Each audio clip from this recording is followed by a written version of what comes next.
wani rago da ya ɗauki garma ya ba mace, aka ce kai na taka gonar, ya ce dara, kwakwas mata na daji. Wahina zai tubi idan musulmi ya ce wai baki ne, wai ka a ba mu indiji. Wani gurgu wai shi ya kashe biron ba iyaka, ya kashe hausawa ba iyaka, ya kashe fulani ba iyaka, kuma duk biron ɗin ni dai da idona ban taɓa ganin ɗan biron ɗin da aka wuce da doguwar mota ya ce sanadin gurgun can ne. Ban taɓa ganin biron ɗin da wannan ya masa sanadin arziki ba, ban gani ba ni. Amma ya kashe musu ‘yan uwa, ya kashe musu yayu, ya kashe musu ƙannai, kuma ya fito ya bugu da giya yana zage-zage. To Allah ya saka mana. Innal arada lillahi yurithuha man yasha'u min ibadihi. Tabbas ƙasa ta Allah ce, yana bayar da gadanta ga wanda ya so daga bayansa.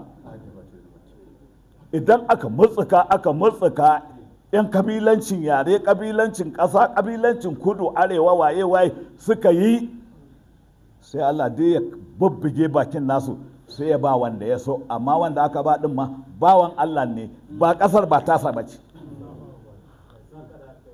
So da haka wani ya zo yana ce muna an samu wani ko biron ne ko musulmi ne ko kirista ne, aka ce an ba shi wata kotu, ya ce ka a ƙara cewa hausawa fulani a Jos,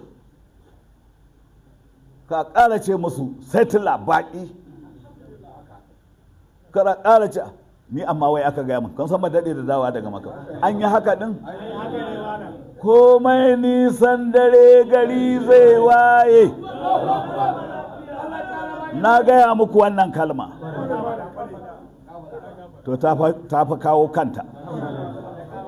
To ina roƙonmu al'ummar musulmi, ina roƙonmu hausawa, ina roƙonmu fulani, ina roƙonmu biron musulmi, ina roƙonmu ainihin angasawa, yargamawa, bare-bari, wannan ƙasar da muke kwana muna tashi a kai, wallahi tallahi ta Allah ce,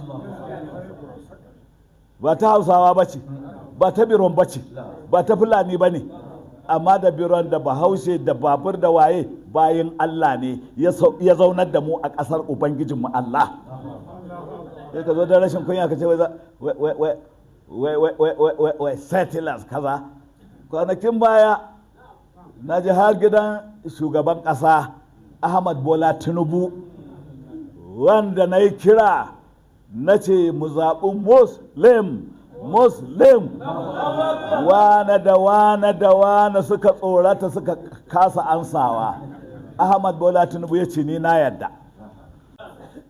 Na yi farin ciki kwanakin baya da shugaban ƙasar Najeriya mai daraja Ahmad Bola Tinubu ya tara mu,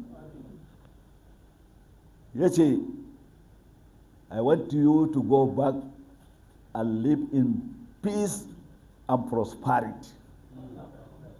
Ya ce I,